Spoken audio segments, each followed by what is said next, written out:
your leadership. I want to thank you for your light. I want to thank you for your love. You all also have an extraordinary governor who is truly one of the greats in our country. She gives me strength all the way in New Jersey, and I'm grateful for that. And you all have a governor that is literally, a senator that is literally out of this world. Mark Kelly and I sit together in the back of the Senate. We're part of the beautiful bald caucus in the Senate. And I want to give him love. But what I need from you, Arizona, is to send me another great senator in Ruben Gallego.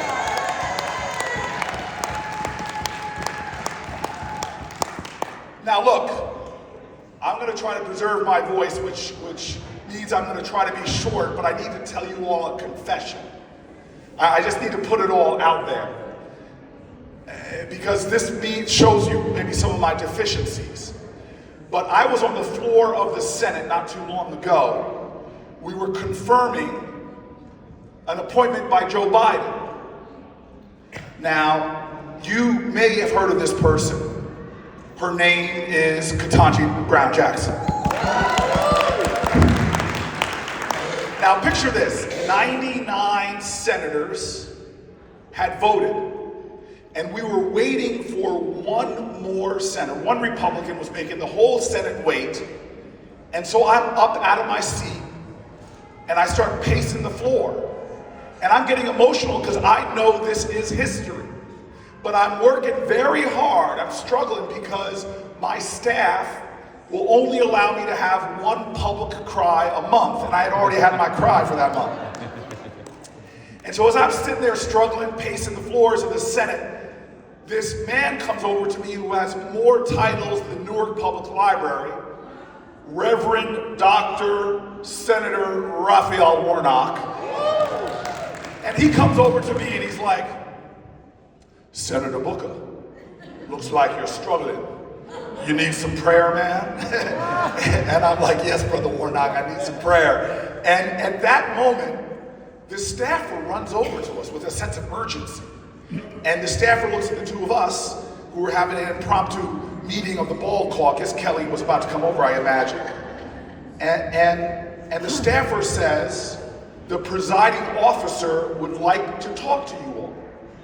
And so I have, Governor, I have this reflexive, I grew up in a woman-run family, and I have this reflexive like nature. Whenever a woman calls me, I feel like I gotta go.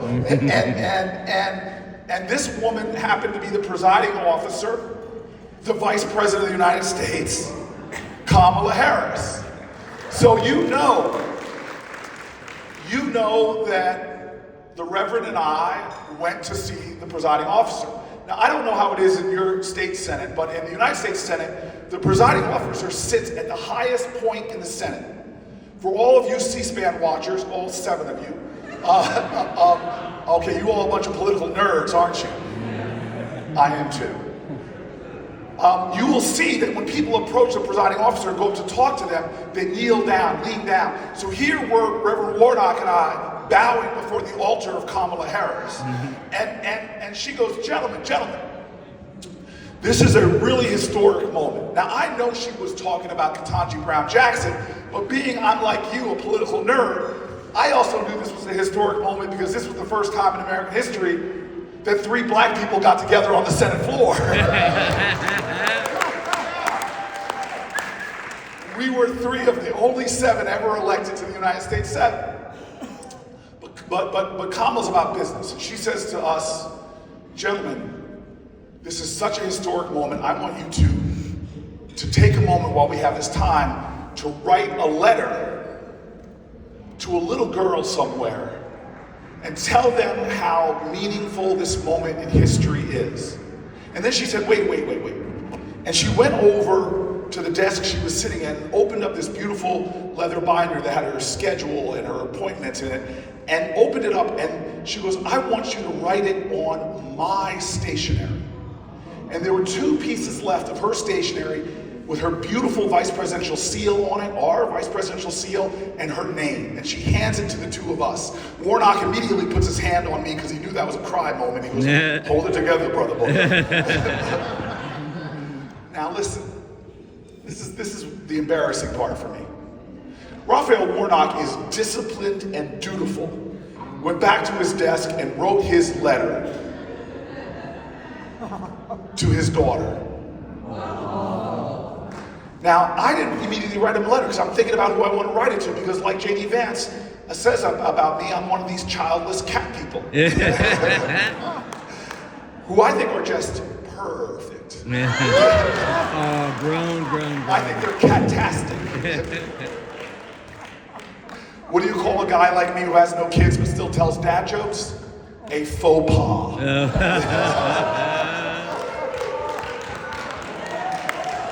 So, thank you. I'm here all week. So I didn't write my letter that day. A week passed and I still hadn't written my letter. The next week or so, I'm lying in bed, one of those moments where you have a little bit of peace before your alarm goes off. And suddenly I got this realization. And this is what I want to share with you, what I want to leave you with. I had this profound realization. You see, I was raised in this small black church in Closter, New Jersey, and I was taught that faith without works is dead. I was taught that you can't preach right and walk left. I go, you define yourself not by what you say, but by what you do. It's not how you preach, it's how you practice. And I suddenly realized that what Kamala Harris was asking of me was to write a letter. Now, I want you all to know I'm asking this of you. Because every single one of us, Arizonans, every single one of you at every single table, we are here because our ancestors wrote us love letters. Now, they didn't use a pen and ink. They wrote those letters in sweat. They wrote those letters in tears. They wrote those letters in blood sometimes. We are here today because of the love letters of our ancestors who fought for us, who worked for us, who struggled for us. It wasn't what they said, it's how they showed up every single day for our families, for their communities, and for our country. But now, Arizona, it is our turn. And like Kamala Harris asked of me, I want you to write your letter. With less than 80 days to go, it's your time on the stage of America to write your letter to generations yet unborn. That in this moment, in this historic choice, that you wrote your letter through the work you did, through the doors you knocked on, through the phones you called, through the efforts that you gave. And God, may your letter speak of what you did during this time. Let your letter say that I stood up for women's reproductive rights. Let your letter say that I stood up for all God's children, gay children, black children, native children, white children. Let your letter say I stood up for health care, and that I stood up for freedom, and that I stood up for our democracy. Ladies and gentlemen, today, tomorrow, until Election Day, let's all write our letter. Thank you very much. Good job saving your voice. Thank you, Arizona.